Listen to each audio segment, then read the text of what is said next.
Bismillahirrahmanirrahim. Alhamdulillahirabbil alamin. Nahmaduhu wa nasta'inuhu wa nastaghfiruh.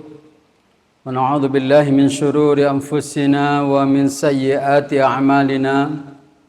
Man yahdihillahu fala mudilla lahu wa man yudlil fala hadiyalah. Asyhadu an la ilaha illallah wa asyhadu anna Muhammadar Rasulullah. Allahumma salli wa sallim wa barik ala hadzal nabi wa ala alihi wa ashabihi wa man tabi'ahu bi ihsanin ila yaumiddin. Qala Allah Ta'ala fil Qur'anil Karim, a'udzu billahi minasy syaithanir rajim.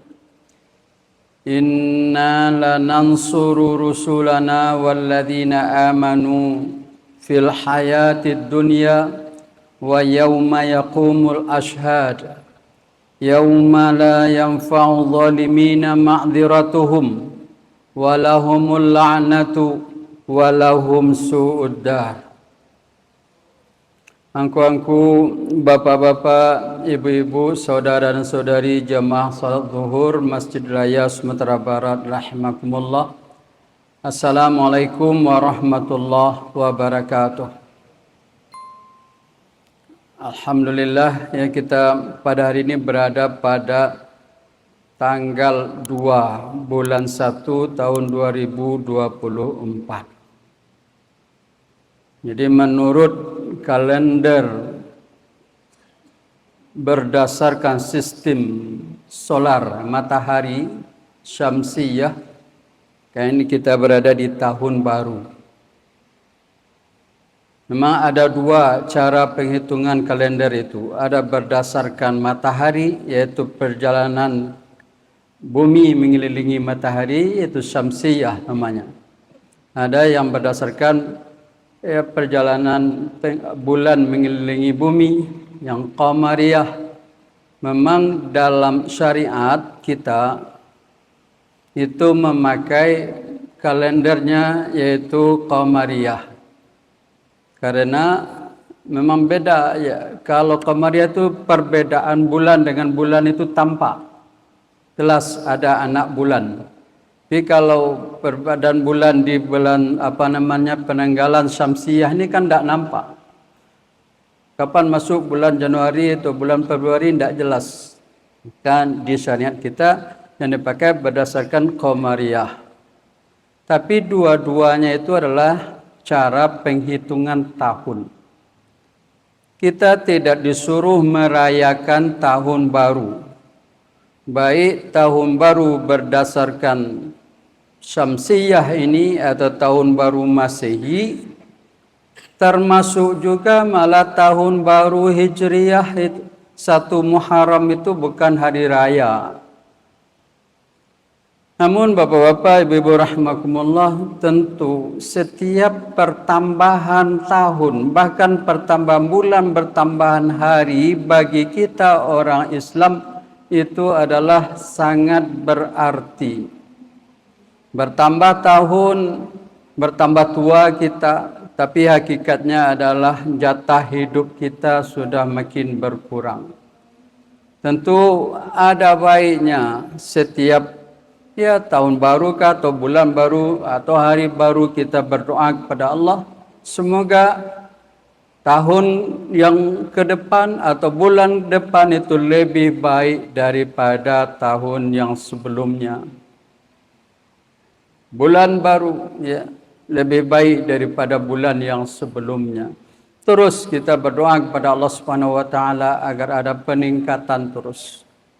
Dan juga yang penting kita isi dengan optimisme. Karena Allah mengajarkan kepada kita seperti itu. Yaitu seperti dalam surat Ghafir ayat 51 yang kita bacakan tadi, ayat 51 dan seterusnya.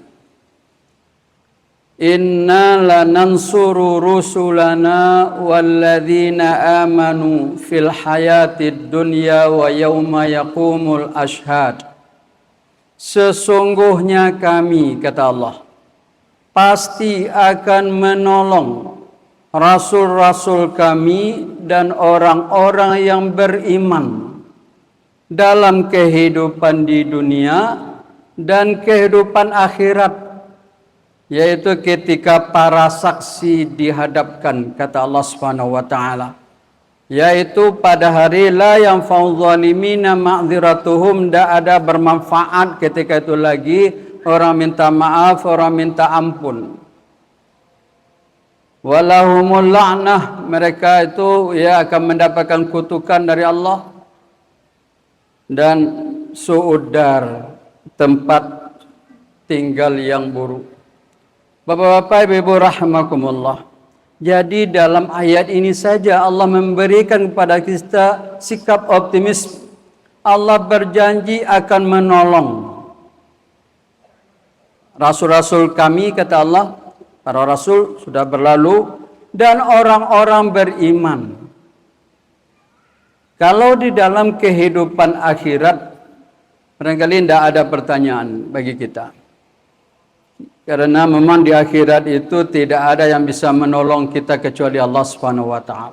Pertolongan yang diharapkan itu adalah memang dari Allah satu-satunya. Dan juga Allah telah menyampaikan melalui Rasulnya bahwa Allah akan menolong mukmin ini di hari hisab nanti. Dalam satu hadis dikatakan, yadnu ahadukum min rabbih, dalam lafaz yang lain yudnal mu'min min rabbih hatta yad'aka nafahu alaih fayaqulu amilta hadha qala na'am fayaqulu amilta hadha qala na'am fayuqarriruhu qala fa inni satartu laka fid dunya wa aghfiru lakal yaum. Dalam hadis dikatakan bahwa kita nanti satu persatu akan dihadapkan kepada Allah Subhanahu wa taala di yaumul hisab. Lalu Allah berkata, apakah engkau yang mengerjakan ini kepada seorang mukmin? Mukmin itu mengatakan, iya ya Allah. Apakah kamu mengerjakan ini? Ya ya Allah. Allah juru dia mengakui dosa-dosanya, itu mukmin. Maka apa kata Allah? Aku telah menutupnya bagi engkau dalam kehidupan dunia. Aku tidak beri kabar kepada orang-orang lain kesalahan, dosa-dosamu, maksiatmu, dan aku akan ampuni wa aghfiru lakal yaum, dan aku akan ampuni pada hari ini, kata Allah Subhanahu wa taala.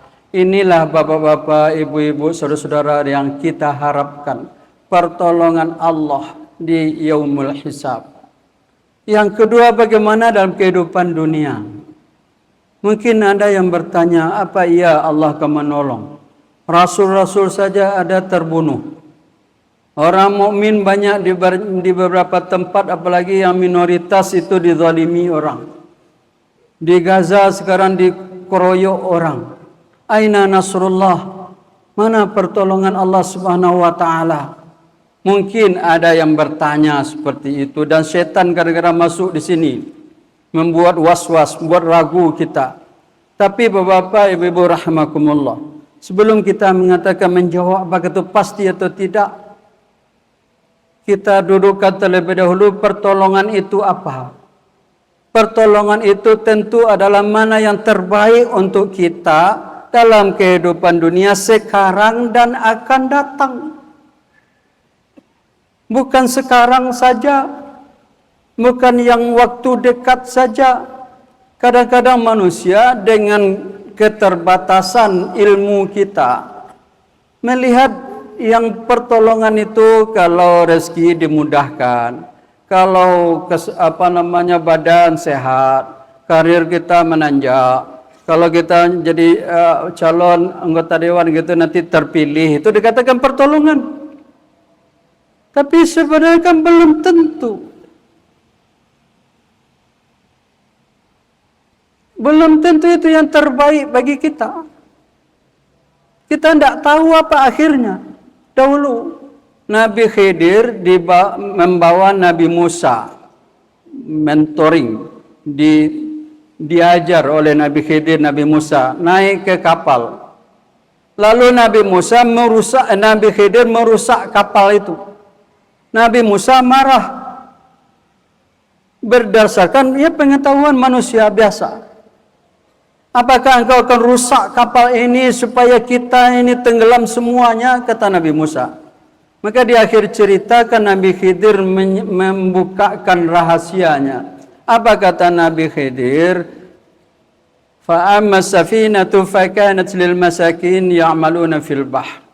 Adapun kapal itu adalah milik nelayan miskin yang bekerja sebagai nelayan. Aku rusak kapal itu, kata Nabi Khidir, karena di belakangnya ada raja yang zalim. Kalau ada kapal bagus, dia rampas kapal itu. Maka menolongnya itu dengan merusaknya.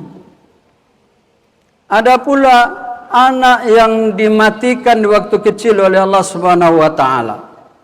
Dengan pengetahuan kita mungkin mengatakan malang sekali orang tua.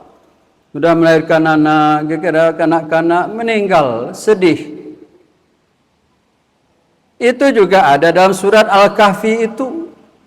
Dikatakan ternyata anak itu kalau besar dia akan jadi durhaka, mengganggu orang tuanya yang soleh. Maka ketika dia dimatikan oleh Allah di waktu kecil, baik menolong orang tuanya, termasuk menolong anak itu sendiri. Itulah bapak-bapak, ibu-ibu rahimakumullah. Kita kadang-kadang tidak sadar pertolongan Allah itu. Sebenarnya doa-doa kita telah diijabah oleh Allah. Tapi tentu dengan cara yang Allah sendiri yang mengetahuinya. Dengan cara Allah, bukan dengan cara kita. Oleh karena itu, yang penting bagi kita adalah bapak-bapak, ibu-ibu rahimakumullah, kita memastikan yang pertama kita termasuk orang yang pantas ditolong oleh Allah. Siapa? Walladzina amanu, termasuk orang yang beriman. Iman itu tidak hanya di lidah, tidak hanya dalam hati, tidak hanya dalam fikiran, tapi memang kita tunjukkan dengan amal kita. Kita kerjakan yang diperintah oleh Allah. Mulai dari yang wajib-wajib, yang sunat-sunat. Tinggalkan yang dilarang, mulai dari yang haram, termasuk yang makruh ditinggalkan. Maka mudah-mudahan ketika itu kita dalam posisi pantas ditolong. Kemudian dalam ayat selanjutnya Allah mengatakan, fasbir inna wa'dallahi haqq. Bersabarlah, sesungguhnya janji Allah itu benar. Kewajiban kita bersabar. Bersabar apa? Bersabar dalam menunggu pertolongan Allah. Bagaimana kita menunggu? Dengan terus berusaha. Kalau kita bekerja, teruslah bekerja. Mudah-mudahan tahun depan ini Allah memberikan rezeki yang melimpah pada kita. Kalau kita berobat, teruslah berobat. Sabarlah berobat, menunggu kesembuhan. Kalau kita sedang berjuang, saudara kita di Palestina, mudah-mudahan sabar dalam berperang, dalam berjihad. Sampai Allah melihat bahwa kita orang yang bersabar, maka Allah akan memberikan pertolongannya dengan cara Allah sendiri dan pada waktu yang diinginkan oleh Allah Subhanahu wa taala. Kemudian bapak-bapak saudara rahimakumullah, kita jemput pula pertolongan Allah itu dengan wastaghfir li dzambika wasabbih bihamdi rabbika bil ashiyyi wal ibkar.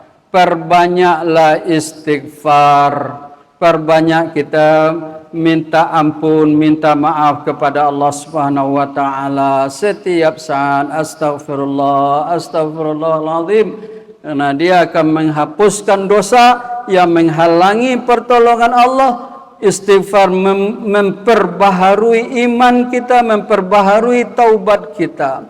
Wasabbih bihamdi rabbika, dan terus kita memuji Allah, bertasbih, bertahmid, berzikir kepada Allah Subhanahu wa taala bil ashiyyi wal ibkar, pada waktu petang dan waktu pagi. Itu bukan hanya petang dan pagi, tapi maknanya adalah setiap saat.